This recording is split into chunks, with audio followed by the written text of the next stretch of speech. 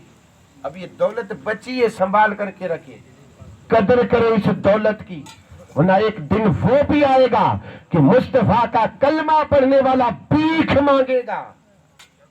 ذہن میں رکھ لیں کہ اللہ کی طرف سے عذاب ہے. جس چیز کی قدر نہیں ہوتی وہ اللہ چھین لیتا ہے, اور جس چیز کی قدر کی جاتی ہے اللہ اسے اور زیادہ عطا کرتا ہے. تو عرض یہ کر رہا تھا, دیوانوں نے مال خرچ کیا ہے. حضور نے کہا مال کی ضرورت ہے. عثمان غنی نے کہا یا رسول اللہ 100 اونٹ ساز و سامان کے ساتھ اللہ کی راہ میں خرچ کیے. میرے آقا نے فرمایا اور چاہیے. عثمان غنی پھر اٹھے تھے اور اٹھ کر کے کہا تھا 200 اونٹ. میرے آقا نے کہا اور ضرورت ہے. پھر عثمان اٹھے ہیں اور اٹھ کر کے کہا یا رسول اللہ 300 اونٹ اللہ کی راہ میں ساز و سامان کے ساتھ دیا. مال خرچ ایسے کریں جیسے عثمان غنی نے کیا تھا. اور جب مال ایسے خرچ کریں گے تب سمجھیں کہ جنت کے حقدار ہیں, کیونکہ عثمان غنی نے مال جیسے ہی خرچ کیا 300 اونٹ. میرے آقا تاجدار مدینہ اتنے خوش ہوئے کہ آپ نے فرمایا کہ عثمان آج کے بعد اگر کوئی نفلی عبادت نہ بھی کرے جنت عثمان کی. تو ان دیوانوں نے مال بھی خرچ کیا تھا, اولاد بھی خرچ کی تھی. آج ہم اللہ اور اس کے رسول کے دین کے خاطر اولاد کو دارالعلوم یا مدرسے میں چھوڑنا گوارا نہیں کرتے. صحابہ کرام نے اپنی اولاد کو نبی کے لیے قربان کر دیا تھا. اولادیں بھی قربان, جان بھی قربان. ان دیوانوں نے کہا یا رسول اللہ آپ نے جو کچھ بھی کہا ہم نے کیا, بس ہمیں بتا دیں نماز پڑھیں کیسے. اس وقت نبی کی زبان سے نکلا سلو کما رأیتمونی اصلی, پڑھو ایسے جیسے میں پڑھتا ہوں. میں قیام کرو تم بھی قیام کرو, قرات کروں تم کرو, رکوع کروں تم رکوع کرو, سجدے کروں تم سجدے کرو. ادا میری ہوتی عبادت خدا کی. سبحان اللہ, سبحان اللہ.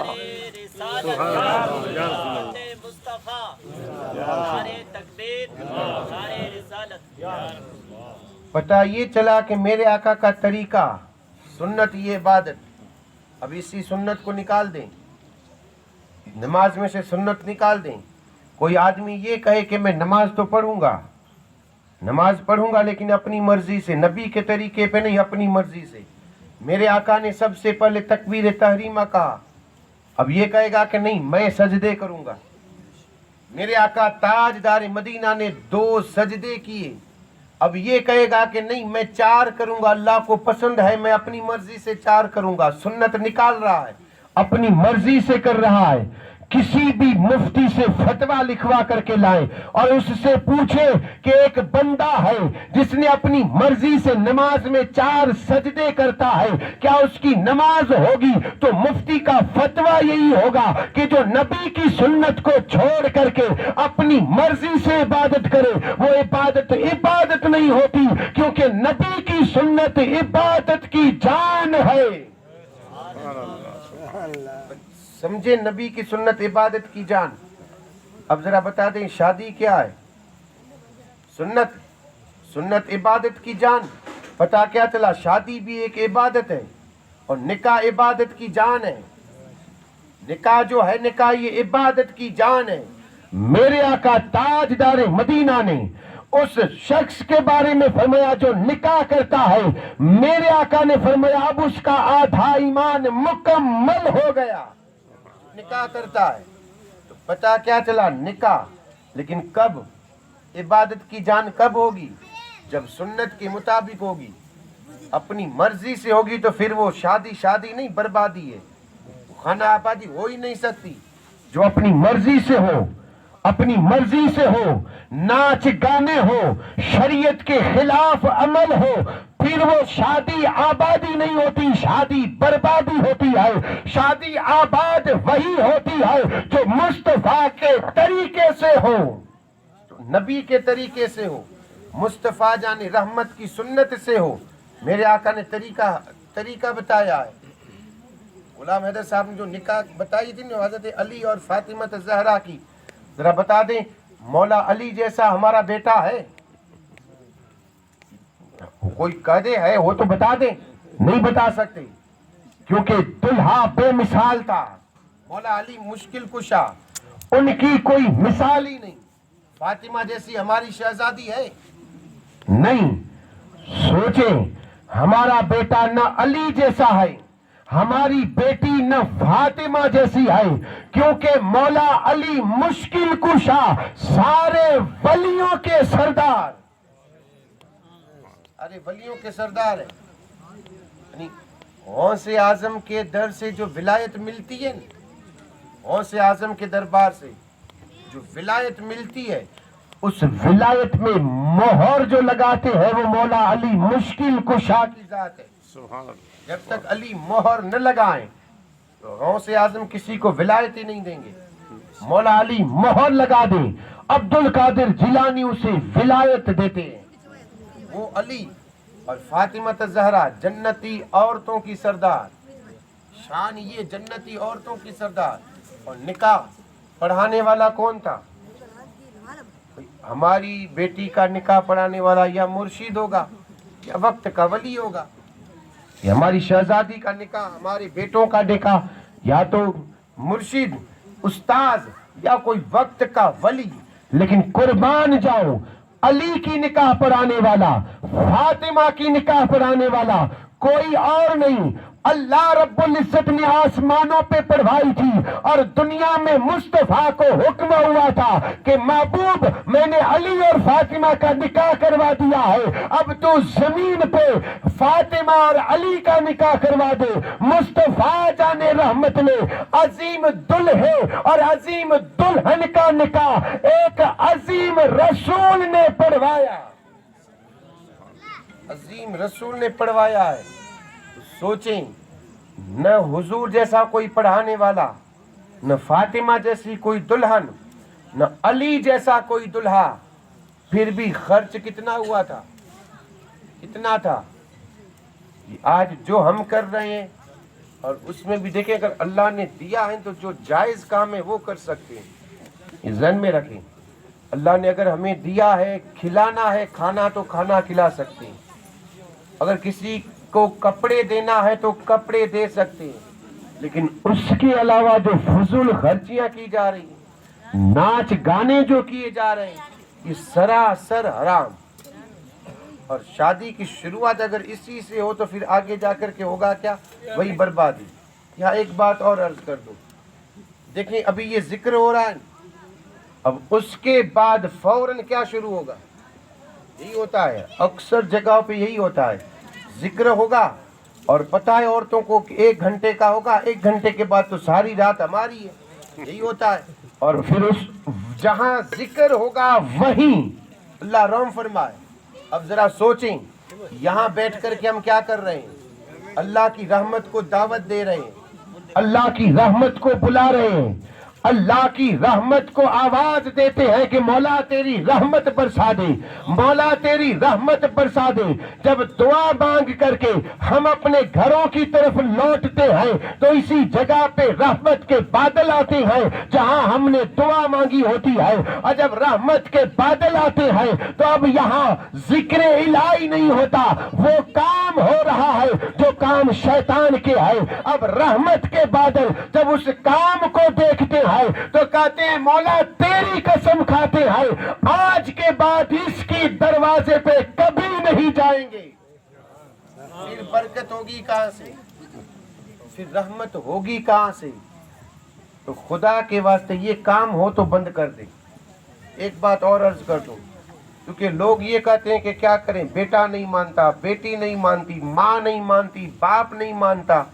لیکن یا ایک بات عرض کر دوں، بیٹی ناراض ہو تو ہونے دو، ماں ناراض ہو تو ہونے دو. ذہن میں رکھ لیں کہ ہو سکتا ہے کوئی یہ کہہ دے کہ بھائی آپ ہی تو کہتے ہو کہ ماں کو ناراض مت کرو. ماں کو راضی کرنے کے لیے ہم نے یہ پروگرام رکھ دیا. دیکھیں ماں اگر شریعت کے خلاف عمل کرنے کو کہیں تو نہ کرے. شریعت کے خلاف اگر ماں باپ کوئی بھی ہو شریعت کے خلاف اگر عمل کرنے کو کہے تو بڑے ادب کے ساتھ کہہ دے کہ ہم یہ شریعت کے خلاف عمل نہیں کریں گے. تو ناراض ہو تو ہو جا، لیکن میں نبی کو ناراض نہیں کروں گا. کہہ دیں ماں سے، باپ سے کہہ دیں. اگر بیٹا نہیں مانتا تو باپ بیٹے سے کہہ دے کہ بیٹا تو ناراض ہو تو ہو، تو شادی کرے یا نہ کرے، لیکن میں نبی کو ناراض نہیں کروں گا. کیونکہ تو ناراض ہوگا تو تجھے منا لوں گا، لیکن مصطفیٰ جان رحمت اگر مجھ سے ناراض ہوئے تو خدا ناراض ہوگا، اور اگر خدا ناراض ہوا تو پھر میری دنیا بھی برباد ہوگی، آخرت بھی برباد ہوگی. تو یہ شادی ہے اور سنت طریقہ یہ ہے. میرے آقا تاجدار مدینہ نے انصار کو بلایا، مہاجرین کو بلایا، اور پھر خطبہ پڑھا، ایجاب و قبول ہوا اور چوہارے تقسیم کر دیے گئے. ایک عظیم شہزادی کا نکاح عظیم شہزادے کے ساتھ ایک عظیم رسول نے کروا دیا، اور طریقہ بھی ایسا دیا ہے میرے آقا تاجدار مدینہ نے کہ امیر تو عمل کر ہی سکے گا، اگر کوئی غریب بھی ہو تو یہ نبی کی سنت پہ عمل کر سکے. وما علینا الا البلاغ.